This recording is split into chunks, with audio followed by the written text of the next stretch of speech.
Welcome modelers to Resin Maniacs and another installment of Show and Tell. My name is Troy Naeyaert and I live in Bay City, Michigan. I've been blessed to be part of this hobby for about 20 years and I really enjoy painting model kits. Mostly horror and sci-fi and some character figures are my choices. But one of my favorite sci-fi movies is The Thing from Another World with James Arness. That tall, menacing look he had in the film. No dialogue at all, just grunts and groans. But he was so tall, it looked so menacing with him in his spacesuit. So of course this kit here was a natural choice for me. It's produced by Earthbound Studios and it captures Mr. Arness perfectly in his role from Thing from Another World. Let's talk a little bit about what I did with this one. I tried some new things for me. The first thing I tried differently was the spacesuit. I wanted something totally different, and so I was trying to look for different ideas when a fellow modeler, Saul Alvarez, turned me on to something that I actually used on my Samara piece. And if you haven't tried them, they're these iridescent paints. And Jesse from Garage Kits USA sells a different variety of these. This one is blue. And what it does, it basically just gives you a nice tint of a little bit of a whatever color you choose over the piece. The trick is obviously not to spray it heavily, but just lightly, just kind of like an overcoat. And it just gives it that hue of whatever color you use. But I wanted to try something different with it. What I did with this one is I did get a little bit braver. I went a little more heavy, if you will, on the blue. I just got closer with it, and I just kept spraying larger patterns with my airbrush. And you can see what it did here. It gave it a real, in my opinion, spacey look to the suit. Exactly what I was looking for, and that was kind of discovered by accident. Like I said, I was just doing it lightly, like Saul told me, and what happened was something different. By accident, for me anyway, I discovered something else. So I definitely will use that on more sci-fi things. So basically I started this whole piece like I normally do, base coating the whole thing in black. A lot of people have said my style is a darker painting style, which I'm okay with that because that's how I look at the piece. I like to make the colors vibrant, jump out at you. And I believe that starts with a good base coat of black for me, especially on a lot of sci-fi and like Frankenstein's, Wolfman's, and then build up the colors. So I'm going from dark to light. And basically for me it's striking because it just makes the colors pop. Especially this over the black, it makes it pop. The same for the head. You know, you could go with the traditional greens of, say, like Frankenstein, which he's more up to me of a grayer green. So with this, over the black, I basically started with like an olive green, and I airbrushed that over the entire piece sparingly. And then I came back in with a lighter green, and then did some more of that, just kind of misting over the entire piece. Well, then I decided, like if you can see here in the front facial area, I did a little more intense airbrush work and just really let the green pop. So it's got different layers of the green, as you can see as you go around the piece. Some areas darker, you let the black still be part of it, but the olive green kind of helps with that. It kind of tones it all down, if you will. And as you can see, you know, you go in the highlights of his eyebrows, his nose, his lip area, his chin, a little bit on the side on the cheekbones, and it just gives it a more, to me, vegetation look, if you will, which is basically what he was. He was a plant, right? And then for the veining, another experimentation. I've seen it done a lot of times with a lighter green. What I chose to do with this one was something a little bit different. If you can see, I came in with more of like a red, like a reddish brown. I actually used red oxide, and I came in and I airbrushed on all the vein areas, the veins below his eyes, on both sides of his head, on the back of his head. Basically just using that red oxide over the green and the black gave it a, to me, a real different look. I kind of really liked it. And then I came over this again with a little bit of the olive green. I didn't want to punch it too high with the light green, because then it's just going to be, to me, it's just going to, I don't know, blend back in or just look too stark.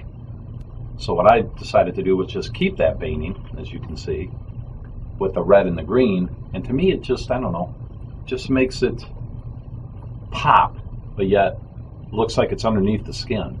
And that's the trick of trying to get that translucent effect.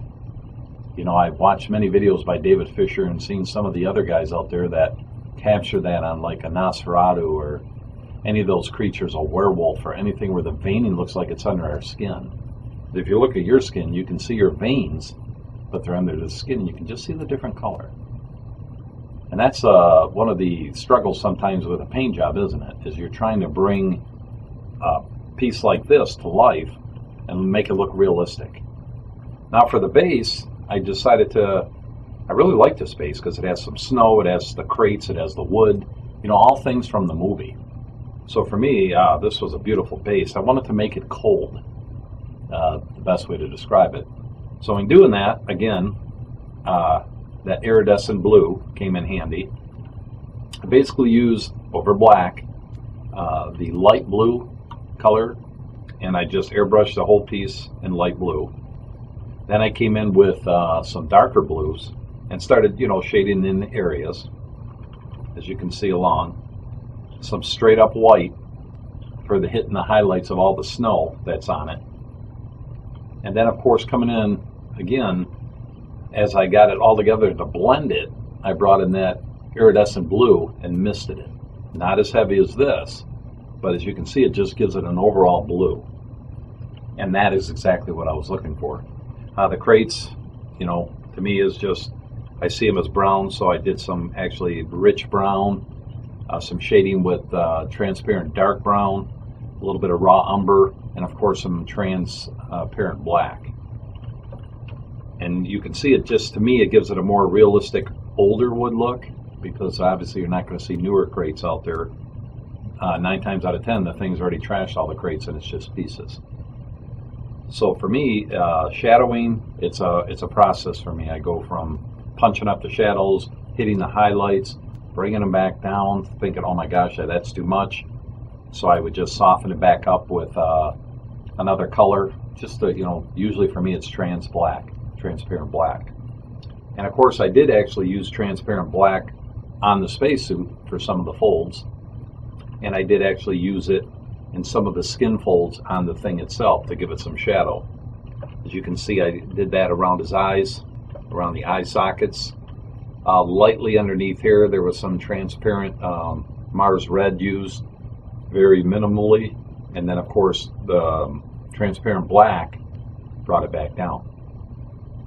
Now, I wanted something totally different for the thing's eyes. So this is the first time I attempted something like this. I could have made him, you know, with actual irises and pupils and all that good stuff, but for this one I tried to do, to me, more of an alien look. I actually had seen a build-up from George Stevenson on his website for his Thing from Another wall hanger, of his Thing from Another World. And he did something similar to this, and that really struck me. So I thought I'll give it a try. So as you can see, basically, I came in with, again, over black. I started airbrushing like a cream ivory white, if you will. And then I would bring in some reds, as you can see around through his eyes here. That red oxide, I started building up colors of red down underneath his eyelids, or his irises. And then, of course, you bring out the trusty pastels and you start kind of just shading in the eye areas with red to kind of make it look kind of realistic. And then, of course, once you get all that done, I came back in with it's actually the neutral gray, and kind of gave it, just hit the center of each eye with that. And to me, it just gives it like a striking alien look of an eye. There is no irises, there is no pupils. So what the heck is he looking at? And that's what I wanted to hit with this. And I think I did that, and I was pretty happy with that. And so then you come in, obviously, when you're done with that, you kind of, with eyes for me, you always have to keep going back and forth, back and forth. And over that neutral gray, I then finally came in with almost straight up white and just hit the dead centers of it, as you can see in here. And it just gives you that final look of an eye that's staring at you, but there is no eye. And then, of course, then you come in with your gloss, which I like to use triple thick. And I found that for me, it's a little bit easier to water it down just a little bit. I use just straight up water, mix it up good, and start applying it. Don't go crazy with it, because then it just washes it all out. You got to go slow with it. You got to go light with it, and maybe just a couple very light coats. I've tried thinner brushes, and then I've tried a little bit wider brushes. And again, depending on the size is going to determine what brush you use. But I always try to find like a medium-sized flat brush, and that's usually what I try to put my first coat on. And then I come back with like a round brush, if you will, kind of a medium size, and that's when I do the final coat. And of course, then it seems to work out. His lips, again, I wanted a little bit of a red look on him. So again, that's where my red oxide comes in. Although this time I decided to use transparent red oxide, just to give it a little bit of a hint of red, then come back in with some transparent black and kind of tone it back down. And I think it worked for him. It gives him that alien look. And to me, it captures the thing from another world.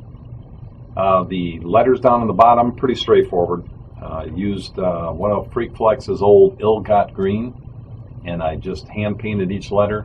Came back over with some white with the airbrush, kind of misted over the letters a little bit. And I decided to keep the background straight up white. To me, it's a nice stark, but not too stark, but it's a nice little change of color. And to me, it blends the whole base together. And that's the key, is when we paint, we really need to blend it all together, so it looks good on the eye, if you will. And it just speaks the character, and everything just seems to flow. And that takes time. I've learned that over the years. I'm still learning. I watch all those guys out there, the ones that I look up to and respect, and I just see their work, and it just makes me as a modeler attempt new things and step up my game. So that's my contribution to Show and Tell, the thing from another world, from Earthbound Studios' Big Head collection, which is a big line. I have most of the Mark stuff, and I'm still adding to it daily. Resin's an addiction, isn't it? Can you ever have enough kits? That's something I always try to convince my wife of. And thank God she's pretty cooperative with that.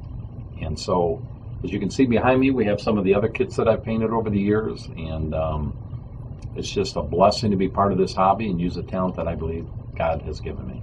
So thank you, Norbert, for the opportunity to contribute to this, what I think is going to be an amazing series, Show and Tell, for other modelers to share something they've done, show it off, tell a little bit about it. This is a hobby we all love. Let's have fun. Thanks again for watching. Thanks again, Norbert. Thank you, Resin Maniacs. And everybody have a great day, and God bless.